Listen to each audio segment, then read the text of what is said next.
Nicolas Sarkozy brûle les pages de son journal de prison, les détails inédits de ses 21 jours en détention.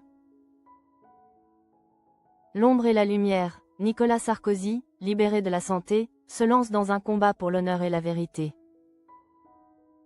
La condamnation de Nicolas Sarkozy le 21 octobre dernier a marqué un point de bascule historique. L'ancien chef de l'EAC devenait le premier président de la Ve République à être incarcéré. Après 20 jours passés derrière les murs de la prison de la Santé, le verdict de sa demande de remise en liberté est tombé le 10 novembre, lui permettant de retrouver la lumière et sa famille.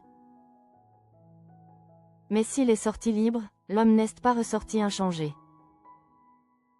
Durant son emprisonnement, l'époux de Carla Bruni avait beau bénéficier de privilèges liés à son statut. Notamment une protection constante assurée par 2 officiers de sécurité. L'expérience n'en fut pas moins un calvaire, qu'il qualifiera plus tard de cauchemardesque. Dès les premières heures de sa libération, l'homme politique a tenu à rompre le silence. Utilisant son compte X pour adresser un message poignant à ses soutiens. Ce fut une déclaration de gratitude et une promesse de combat. Au moment où je retrouve ma liberté et ma famille, je veux dire à toutes celles et ceux qui m'ont écrit, soutenu, défendu, combien je leur en suis reconnaissant, a-t-il confié, soulignant l'impact émotionnel de ces marques d'affection. Vos milliers de témoignages m'ont bouleversé et donné la force de supporter cette épreuve. Affirmant que cette libération sonne pour ses partisans comme une première preuve de sa sincérité.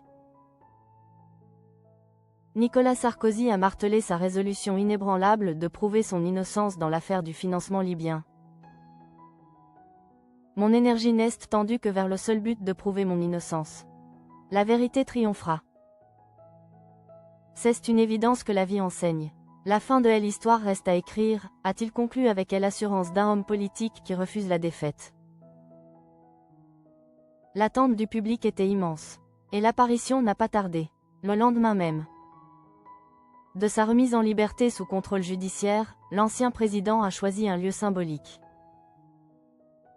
De son ancienne vie pour sa première sortie publique, le restaurant de luxe flandrin. Accompagné de Carla Bruni, le couple a fait face à un mur de journalistes et de photographes. Adoptant une attitude digne et un silence absolu. Si l'élégance décontractée était au rendez-vous. Le changement physique de l'ancien chef d'État n'a échappé à personne. Plusieurs observateurs ont noté que le grand ami de Rachida Dati avait visiblement perdu du poids en prison, signe que l'épreuve carcérale a été bien réelle, malgré les privilèges.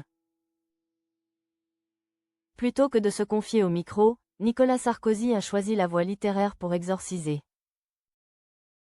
et raconter cette expérience inédite. Seul dans sa cellule, l'homme d'action a trouvé dans l'écriture une forme de résilience.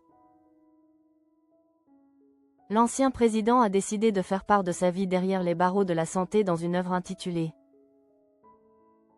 avec une puissante sobriété, le journal d'un prisonnier. L'ouvrage, dont la sortie est prévue le 10 décembre prochain, promet d'être un document historique et personnel, offrant un aperçu sans précédent